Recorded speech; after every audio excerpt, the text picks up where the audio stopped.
Good morning. Good morning, viewers, followers, friends. Good morning. Una, pasalamat po sa Ginoo para sa karagdagang araw. At saka, siyempre, hindi mawala sa kadadlaw nga rutina ko ang barley. So, barley, salvio barley. So, every day, kada morning, manigay with barley.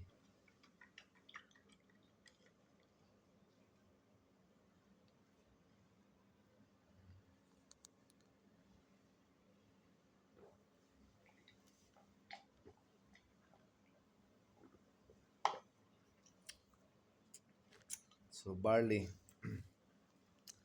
So, ano ba ang kinakain mga friends, mga followers, sa mga nagkikimo? So,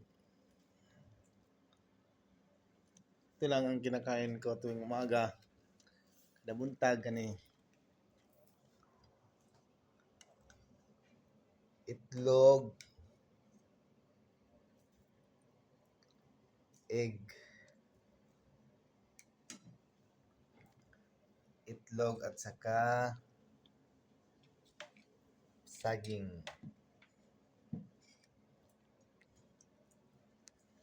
Saka tinola. No? Yan ang palagi. So, isdang tinola nga na ay gulay. So, wala siya everyday. Gulay, isda, itlog, pagtanghali, minggo, tinola ulit, or gulay, hanggang hapunan po. So, yun lang kinakain ko tuwing araw-araw. Saka may biscuits. So, ngayon, hindi muna ako mag-orange. Fresh fruits. Maganda talaga sa chemo pag fresh fruits ang kinakain, no? Para, healthy. Support your immune system. Pero minsan, pag naubusan ng budget, ko lang. So, pasalamat ako ito. Mga bigay lang ito, no? Yung pag-stay namin dito at saka yung barley at saka mga supplements na iniinom ko ay bigay lang ito lahat ng sponsor ng kapatid ko. So ito liquid iron. Yan ang mga iniinom ko yung araw-araw.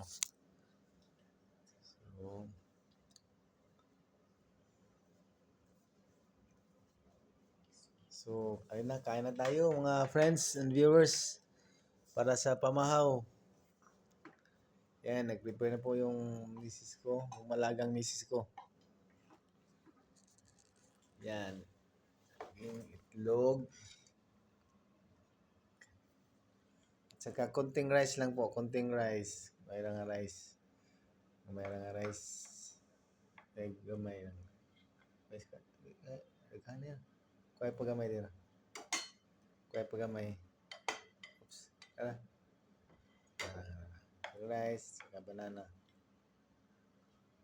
So, yan lang po ang budget meal.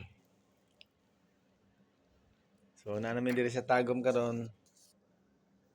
June 9 gahapon mi niabot kan mga goy Tagum para sa akong next laboratory o next na pud nga 4th chemo na ako. So, thank you Mrs. Thank you Ma for preparing my breakfast.